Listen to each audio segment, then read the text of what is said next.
I'm building something that I've never built before. And honestly, this week reminded me exactly how heavy that is. See, I'm in the process of building towards retiring my parents from our Action Coach business by the end of this year. So by the end of 2026, December of 2026, the goal is to have my parents completely out of the business, completely retired from the business, which gives me about 10 and a half months to get that done. See, the theme for kind of this week's episode is recognizing that being scared isn't necessarily a red flag in the process of accomplishing great things, but it might actually be a signal that we're on the right track. So there's 3 words that describe where I'm at and what I'm feeling right now. It's scared, it's stressed, it's excited. And if you're building something big enough to make you feel all 3 of these emotions, you're probably in the right direction. Documenting this process of building our Action Coach business into something that can run without me and retire my parents by December of 2026, this is a big enough goal to make me feel all 3 of these emotions.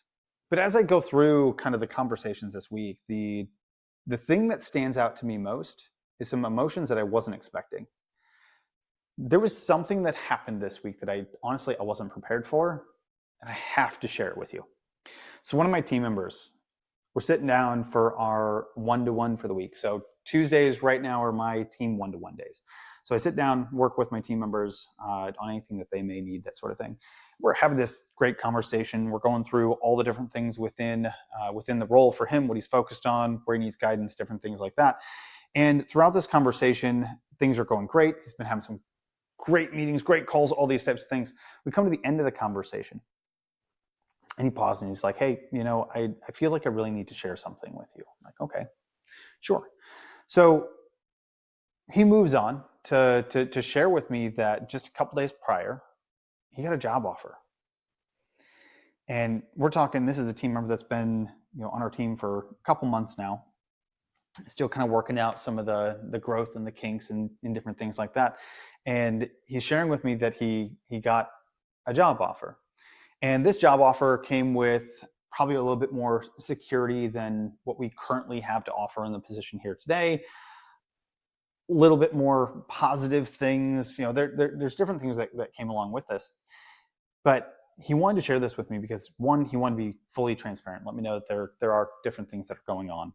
And secondly, he wanted to share that he turned it down. He really thought about it for a couple days, allowed it to sit with him, and then decided to turn that job offer down. And what he told me was something that really evoked some emotion in me. So he told me that he could take that job.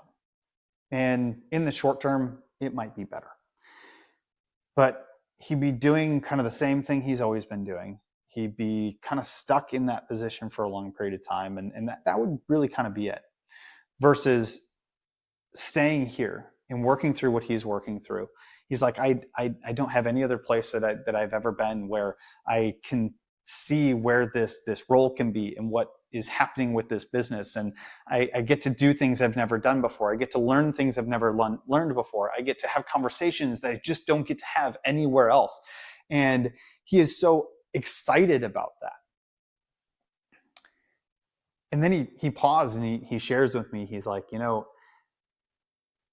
I can see where you're going. I can see the vision. I can see what this business can do. Not just what we're building, but the impact that we get to have. And he so desperately wanted to be a part of it. And he wants to grow into what's necessary for that growth within the business. And I'm sitting here and I'm just going, this is incredible. When someone chooses your vision over potential financial security, that's so much more than a compliment. And I'll tell you, for me, this was the emotion that kind of came up. For me, it's not just a compliment to things. I take it as a responsibility. I take it as a weight. And it's a weight that I want to carry. but it is a weight. It's a responsibility. I look at that and I go, I now have a responsibility to take this business where he sees it, to take this business that we've outlined and continue to progress it forward so that he has the opportunity to provide for his family, to do the things that he wants to do, to be a part of this vision that he is bought into. I now have a responsibility to give him the tools to be there. I have the responsibility to hold him accountable to become the person that he wants to become. Man, is that a crazy feeling to have.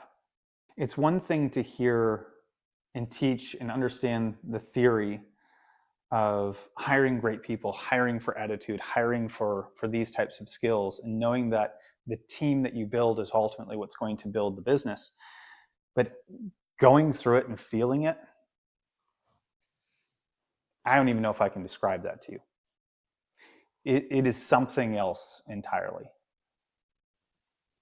And it's a feeling that I highly encourage and hope that you have a chance to feel one day. So this leads into, more importantly, probably the big focus for us this week as we continue on this journey, and that is org chart discipline. So we were sitting with our coach the other day and reviewing some of our goals and things like that. And part of that is identifying what, at the end of the year, what roles do we need to have on the team? If we pull out the entire organization chart, what are the roles that have to be filled in order to achieve this crazy goal? So we know that the end of the year, to hit this goal, we got to fill some roles. Looking at the organization chart, there's going to be maybe a person or two in marketing. There's going to be some sales roles that we need to fill. The operations of the coaching side, the fulfillment of our services is a big one that we need to ensure is filled effectively. So we've got results, we've got retention, we've got the outcomes that our clients come to us for consistently delivered at a high level, even without having Andy as the primary coach. We've got some finance functions, some team or recruiting type functions. All of these things need to sort of be filled over time. So the discipline this week has been focused on, one, what are the roles that we still need to fill? Two, how are we going to fill them? Because there's a couple different ways that we can go about this process. So we think through, one, how do we elevate the current team? And this goes to that conversation that I had with the team member earlier this week. You know, when you have the right people that are excited and bought in and see the vision, how do you elevate them in the areas that their skill sets are aligned with? And that's something that I just get to be so excited about, because it doesn't mean that I always have to go find new people to bring onto the team. It's how do we make the most of the current team that we have? How do we give them the skills? How do we give them the tools necessary to be able to do these things? And then we can start filling in the gaps as we go. So looking at that structure, starting to have conversations with some of the team members, this has been a core component of what we have been doing this week and what's required of us to hit the goals by the end of the year. Not only that, going back to like signals and knowing that we're on the right path for things, knowing in the marketplace that there are people who are interested in being a part of what you're building, I think is a huge indicator that we're on the right path. And this week I had an individual who reached back out to me. It was an individual we had a conversation with a couple months ago for a role or two, was a really good candidate at that time, just wasn't the best fit or the best time for either one of us. And he reached back out to me earlier this week and was like, hey, I see the things that you guys are doing. I see these roles that are opening up. I think there's a lot of alignment. I want to have a conversation. I'm like, dang, how cool is that? To be able to have people who want to be a part of the vision. Like, talk about just finding the right seats at the right time. So this org chart discipline and understanding what we need to bring onto the team, and always be looking for the individuals. Even if you can't take them on now, build the relationships. So you never know when those conversations are going to come back around. So here's kind of the final truth about where I am. I am learning things that I've never learned before. And I'm learning at a rate that rivals some of the fastest I've ever had to learn. Probably the only other time that I've learned any faster or about the same speed is when I first jumped into this business and had to learn everything within ActionCOACH, along with understanding how to run business. Like, that was like drinking from a fire hose. I feel like I'm back at that again today, because we hit the area and now we're ready to move on to the next phase, and it's going to require me to learn and grow as a result of that. Because it's crazy when we look at the goals that we have set and building this model. I'm stepping into a model that hasn't been proven inside of our business. So I'm going into the unknown, the uncertain. Like, I don't know if this is going to work the right way. We're not falling back on proof of concept, proof of things that have been done. We're having to extrapolate from other industries and betting that those fundamentals continue to work inside of our business.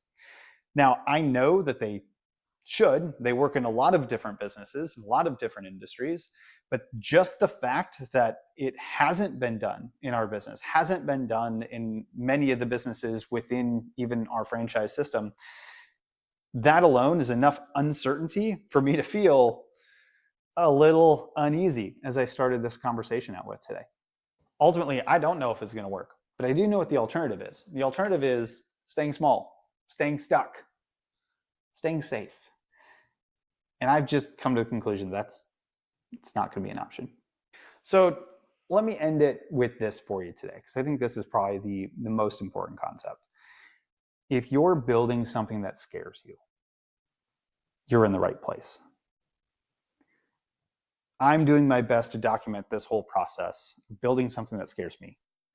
The wins, the hard weeks, hopefully everything in between. So I encourage you to come watch, be a part of this process. And as always, let's go build some pretty amazing businesses together.